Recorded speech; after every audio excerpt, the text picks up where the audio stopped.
Hello friends, welcome to Indian study पर आपका स्वागत है। दोस्तों, आज की इस वीडियो में मैं आप लोगों के लिए हिंदी का टेस्ट लेकर के आया हूं, जो कि आपके आने वाले एग्जाम यूपीएसआई के लिए बहुत ही ज़्यादा इंपॉर्टेंट है। क्योंकि आप सभी लोग जानते हैं, उत्तर प्रदेश के मुख्यमंत्री योगी आदित्यनाथ जी ने खुद बोला है कि यूपी पुलिस कांस्टेबल की वैकेंसी बहुत जल्दी आने वाली है। तो ये वीडियो उसके लिए भी इंपॉर्टेंट होगी। और आपकी जानकारी के लिए बता दूं, यूपी टेट में भी आपकी हिंदी पूछी जाती है, तो यूपी टेट के लिए भी ये वीडियो जो है वो टारगेट रहेगी, है ना। यानी कि ऐसे एग्जाम जिसमें हिंदी पूछी जाती है, उन सभी एग्जाम के लिए ये हिंदी जो है वो टारगेटेड है। ठीक है, तो इस बात को ध्यान रखिएगा। टाइम को ना वेस्ट करते हुए हम पहले क्वेश्चंस की तरफ चलते हैं कि निम्नलिखित में से कौन सा मूर्धन्य वर्ण नहीं है। जल्दी बताओ। जा। आप सभी लोग जानते हैं, जा जो है ये आपका चा वर्ग में आता है, और पूरा चा वर्ग जो है वो तालु से बोला जाता है, तो ये आपका मूर्धन्य वर्ण नहीं होगा। पहला ही ऑप्शन करेक्ट हो जाएगा। निम्नलिखित में से कौन सा महाप्राण व्यंजन नहीं है। महाप्राण, हर वर्ग का दूसरा और चौथा व्यंजन जो है वो महाप्राण कहलाता है। ठीक है, तो आपसे पूछा गया है कि कौन सा महाप्राण नहीं है। जल्दी बताओ। तो सही आंसर हो जाएगा आपका बा। अब जब बा जो है ये पा वर्ग में आता है, देखो पा, फा, बा, भा, मा, यही तो होता है पा वर्ग। पहला अल्प प्राण, तीसरा अल्प प्राण, पांचवा अल्प प्राण। ठीक है, तो बा जो है वो अल्प प्राण होगा, ना कि महाप्राण। तो बस चौथा ऑप्शन करेक्ट। महोत्सव में कौन सी संधि है, ये आपसे पूछा है। जल्दी बताओ। महोत्सव में संधि आपसे पूछी है, तो महोत्सव का पहले तो संधि विकसित कर लो। क्या हो जाएगा? महा प्लस उत्सव, छोटा आ और ऊ आया, छोटा आ और ऊ का परिवर्तन ओ में हुआ, और ये ओ में परिवर्तन किस में होता है? गुण संधि में होता है, तो बस दूसरा ऑप्शन करेक्ट। ठीक है, तथैप का संधि विच्छेद आपको करना है कि तथैप का संधि विच्छेद क्या होगा, जल्दी बताइए। तो तथैप का संधि विच्छेद होगा तथा प्लस एब, पहला ऑप्शन करेक्ट। और यहाँ पर आपकी वृद्धि संधि होगी, पहला ही ऑप्शन करेक्ट। तल्लीन में कौन सी संधि है, ये आपसे पूछा है। जल्दी बताओ। तल्लीन में संधि, तो तल्लीन का संधि विकसित करो तो ये हो जाएगा आपका तत् प्लस लीन। और ता का मेल जब ता से हो तो ता अपने ही अक्षर यानी कि ला में परिवर्तित हो जाता है, तो देखो ये ला में परिवर्तित हुआ, तो ये व्यंजन संधि का नियम है, व्यंजन संधि होगी, दूसरा option correct. Next question start करने से पहले मैं आपको बता दूं, दोस्तों, अगर आप यूपी टेट की तैयारी कर रहे हैं और चाहते हैं कि यूपी टेट के एग्जाम में 130 प्लस नंबर आए, तो आप लोगों को यह बुक परचेस करना पड़ेगी, क्योंकि चक्षु पब्लिकेशन आप लोगों के लिए ये बेस्ट बुक लेकर के आया है। इस बुक को बिल्कुल यूपी टेट का जो सिलेबस है उसी के अनुसार तैयार किया गया है। 3,000 से ज्यादा आपको क्वेश्चंस देखने को मिल जाएंगे। यूपी टेट का जो पाठ्यक्रम है, जो सिलेबस है, उसी के अनुसार इस बुक को तैयार किया गया है।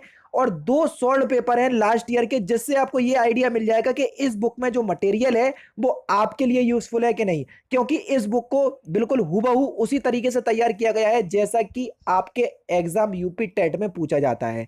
तो ये यूपी टेट एग्जाम के लिए बेस्ट बुक है। पूरे मार्केट में इससे अच्छी आपको बुक देखने को नहीं मिलेंगे, ये मेरा आपसे वादा है। ठीक है, और सबसे अच्छी बात क्या है, देख लीजिए दोस्तों, जो आपका यूपी टेट का सिलेबस है, जिसमें बाल विकास, शिक्षण विधियां, उसके बाद हिंदी, इंग्लिश, फिर उसके बाद आपका जो भी जीके है, सारा कुछ जो है या गणित है, यहां पर आपको बता दिया गया है। बिल्कुल पूरा विषय सूची में बता दिया गया है, फिर इसी के अनुसार आपको पूरा बुक जो है वो तैयार की गई है। ठीक है, और एक चीज मैं आपको और बता दूं, यूपी टेट की तैयारी करने के बाद इस बुक के बाद आपको अगर प्रैक्टिस भी करना है, तो चक्षु पब्लिकेशन की प्रैक्टिस सेशन वाली बुक भी आती है, जिसमें 15 प्रैक्टिस सेट है और 5 प्रीवियस ईयर के सॉल्व पेपर भी हैं।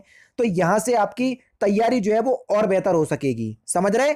स्टडी गाइड बुक से आप लोगों की तैयारी होगी यूपी टेट की, जो कि यूपी टेट के लिए बेस्ट बुक है। और यूपी टेट, अगर यूपी टेट एग्जाम की अगर आप प्रैक्टिस करना चाहते हैं, तो ये प्रैक्टिस बुक भी आती है, तो यहां से भी आप, इससे आप प्रैक्टिस कर सकते हैं। दोनों ही बुक के लिंक आपको डिस्क्रिप्शन में मिल जाएंगे, या आप ऑफलाइन मार्केट जो है वो परचेस कर सकते हैं, या तो ऑनलाइन परचेस कर लीजिए, जो कि डिस्क्रिप्शन में लिंक दिया हुआ है, या इनकी खुद ऑफिशियल वेबसाइट है, वहां सर पे जाकर भी परचेस कर सकते हैं, या ऑफलाइन मार्केट से भी जाकर के परचेस कर सकते हैं। डिस्क्रिप्शन में आपको लिंक मिल जाएंगे। ठीक है,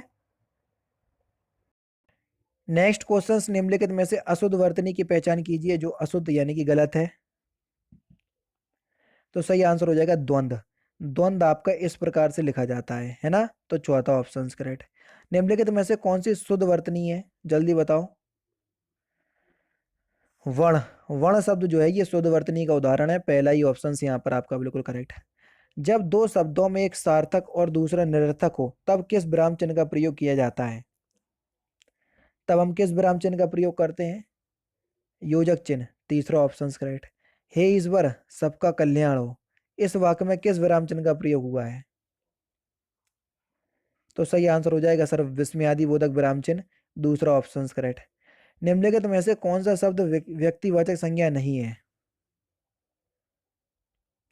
तो सही आंसर हो जाएगा मंत्री। मंत्री जो है ये व्यक्तिवाचक संज्ञा का उदाहरण नहीं है, मंत्री शब्द जातिवाचक संज्ञा में जाएगा। निम्नलिखित में से कौन सा शब्द भाववाचक संज्ञा है? सर्दी। सर्दी शब्द जो है ये भाववाचक संज्ञा का उदाहरण है, तीसरा ऑप्शन से यहाँ पर आपका बिल्कुल करेक्ट है। निम्नलिखित में से कौन सा शब्द पुल्लिंग नहीं है? पवन। पवन शब्द जो है वो एक पुल्लिंग शब्द नहीं है, पहला ऑप्शन करेक्ट है।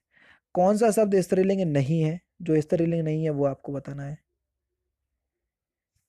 गिरी। गिरी शब्द एक स्त्रीलिंग नहीं है, तीसरा ऑप्शन करेक्ट है। वहु शब्द का बहुवचन क्या होगा ये आपसे पूछा है। देखो बहु एक उकारांत शब्द है और उकारांत शब्दों का जब वचन एक वचन से बहुवचन बनाते हैं तो बड़ी ऊ की मात्रा तो सबसे पहले छोटी ऊ में परिवर्तित होती है। देखो इसमें परिवर्तित हो गई और ए जोड़कर उसको बहुवचन बना देते हैं, तो पहला ही ऑप्शन यहाँ पर आपका बिल्कुल करेक्ट है।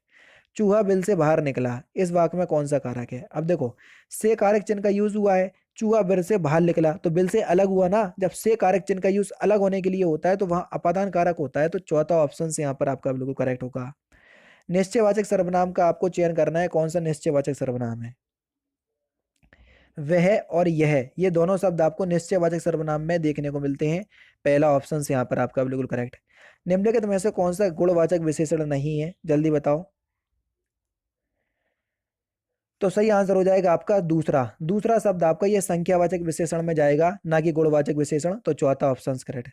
विशेषण शब्द की उच्च उत्तमावस्था क्या होगी? देखो तुलना के आधार पर विशेषण तीन प्रकार के होते हैं, मूल अवस्था, उत्तरावस्था और उत्तमावस्था। तो उच्च की मूल अवस्था दी है, इसकी उत्तम अवस्था दी है, पूछिए आपसे। देखो मूल अवस्था को उत्तरावस्था बनाने के लिए उसमें तर जोड़ते हैं, तो उच्च की उत्तरावस्था होगी उच्चतर, लेकिन उच्चतम अवस्था पूछी है उसमें तम जोड़ देंगे तो उच्च की उच्चतम अवस्था हो जाएगी उच्चतम, तो यहाँ पर दूसरा ऑप्शन करेक्ट। निम्नलिखित में से कौन सी सकर्मक क्रिया नहीं है? ऐसी क्रियाएं जिनको पूरा करने के लिए भारी साधन की आवश्यकता होती है वो सकर्मक क्रिया, और नहीं होती भारी साधन की आवश्यकता तो अकर्मक क्रिया।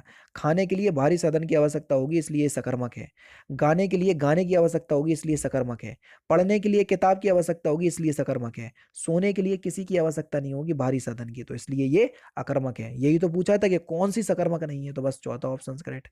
हवा चल रही है इस वाक्य में कौन सा भेद है? तो इस क्वेश्चन जल्दी बताइए कि हवा चल रही है इस वाक्य में कौन सा भेद है?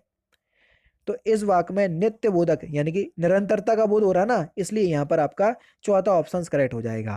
ठीक है, नेक्स्ट क्वेश्चन से आपका कि मैंने पुस्तक पढ़ी, इसमें कौन सा वाच्य है इस वाक्य में? तो इस वाक्य में कृत्यवाच्य है, तीसरा ऑप्शन से यहां पर आपका बिल्कुल करेक्ट। श्याम जा रहा है में कौन सा काल है? सिंपल है, जहां पर रहा है आए वहां पर आपका कौन सा काल होता है? तात्कालिक वर्तमान काल, दूसरा ऑप्शन करेक्ट। अव्यय के भेद पहचानिए कि अव्यय के कौन से भेद होते हैं? क्रिया विशेषण संबंध बोधक समुच्चय बोधक उपरोक्त सभी अव्यय के भेद होते हैं, और लास्ट होता है एक विस्मयादि बोधक। अव्यय चार प्रकार के होते हैं, ठीक है। लगभग किस प्रकार का निपात है? निपात जो है वो किसी भी सेंटेंस पर या किसी भी वाक्य पे बल बल देते हैं उनको निपात कहते हैं। जैसे राम कल दिल्ली जाएगा, ये एक सिंपल सेंटेंस साधारण वाक्य है। राम को कल दिल्ली जाना ही पड़ेगा, तो ही शब्द ने बल प्रदान करा सेंटेंस में, तो ही शब्द निपात कहलाएगा। तो इसी प्रकार से आपके निपात होते हैं। तो लगभग आपको किस निपात में देखने को मिलेगा? अवधारणा बोधक में, पहला ऑप्शन करेक्ट। कौन सा शब्द तत्सम नहीं है? तो सही आंसर हो जाएगा आपका लोहा, एक तत्सम शब्द नहीं है। निम्नलिखित में से कौन सा तद्भव नहीं है? वंध्या, एक तद्भव शब्द नहीं है, पहला ऑप्शन करेक्ट। निम्नलिखित में से कौन सा तद्भव तत्सम युग्म सही नहीं है? नया का नवीन दिया हुआ है, गलत, नया का नव होगा। हालांकि ये नक्षत्र का नखत होता है, यानी कि ये दोनों ही जो है वो गलत है। नक्षत्र का नखत होता है, इसमें नक्षत्र लिखा जो कि गलत है, तो ये दोनों ही गलत है। फिलहाल तीसरा ऑप्शन लगाना है क्योंकि पहले ऑप्शन तीसरा आया। रिक्शा किस भाषा का शब्द है? रिक्शा किस भाषा का शब्द है? तो सही आंसर हो जाएगा ये जापानी भाषा का शब्द है। दूसरा ऑप्शन यहाँ पर आपका बिल्कुल करेक्ट है। अम्ब और अंबु शब्द युग्म का सही अर्थभेद क्या होगा? तो अम्ब माने होता है माता और अंबु माने होता है जल। पहला ही ऑप्शन करेक्ट। निम्नलिखित में से कौन सा योगऋण शब्द है? बताया था मैंने आपको कि रचना के आधार पर शब्द तीन प्रकार के होते हैं, ऋण, यौगिक और योगऋण। जो बहुब्रीहि समास के उदाहरण होते हैं वो सारे योगऋण में आते हैं। पंकज ये योगऋण शब्द का उदाहरण है। चौथा ऑप्शन करेक्ट। निरोग में कौन सा उपसर्ग है? इस क्वेश्चन का आंसर सभी लोगों ने गलत दिया होगा, चार पांच को ही छोड़ करके। तो निरोग में जो उपसर्ग होगा वो होगा आपका निरुपसर्ग। तीसरा ऑप्शन यहाँ पर आपका बिल्कुल करेक्ट। रखैया में कौन सा प्रत्यय है? प्रत्यय किसी भी शब्द के पीछे लगाए जाते हैं। तो रखैया में कौन सा प्रत्यय होगा सर? अया प्रत्यय। पहला ही ऑप्शन करेक्ट। निम्नलिखित में से कौन सा शब्द विशेषण है? अनुरागी एक विशेषण शब्द है। विशेष शब्द का चयन कीजिए, जिसकी विशेषता बताई जाती है उसको हम विशेष कहते हैं। तो विशेष शब्द का चयन करना है। आत्मा एक विशेष शब्द है। दूसरा ऑप्शन करेक्ट। गौरी शंकर में कौन सा समास है? समास विग्रह करोगे तो विदिन सेकंड आंसर बता दोगे। गौरी शंकर का समास विग्रह क्या होगा? गौरी और शंकर। गौरी और शंकर। तो बस और शब्द में आपका कौन सा समास होगा? और से पता चल जाएगा दोनों समास। नवग्रह में कौन सा समास है? तो सही आंसर हो जाएगा आपका दिग्गु समास। तीसरा ऑप्शन करेक्ट। ध्यान में मग्न किस प्रकार का समास है या किस प्रकार का पदबंध है? सॉरी, ध्यान में मग्न। अब देखो इस पे अंडरलाइन खींचो। मग्न शब्द पे जो है अंडरलाइन खत्म हुई। तो जिस शब्द पे ये अंडरलाइन खत्म होती है उसको देखो ये संज्ञा, सर्वनाम है, विशेषण या क्रिया शब्द है। तो मग्न शब्द एक विशेषण शब्द है तो विशेषण पदबंध होगा। दूसरा ऑप्शन करेक्ट। अर्थ की दृष्टि से वाक्य के भेद पहचानिए। अर्थ की दृष्टि से वाक्य 8 प्रकार के होते हैं सर। विधिवाचक, निषेधवाचक, आज्ञावाचक, ये उपरोक्त सभी जो है वो वाक्य के भेद है। चौथा ऑप्शन करेक्ट। निम्नलिखित में से कौन सा किरण का पर्यायवाची नहीं है? तो सही आंसर हो जाएगा नलिन। नलिन शब्द करण का पर्यायवाची नहीं है। पहला ऑप्शन करेक्ट। इच्छा का कौन सा पर्यायवाची शब्द नहीं है? तो इस क्वेश्चन का आंसर आप मुझे कमेंट बॉक्स में बताएंगे। तो दोस्तों ये थे आपके 40 हिंदी के इंपॉर्टेंट क्वेश्चंस जो कि मैंने आज के इस वीडियो में आपको कंप्लीट करवा दिए।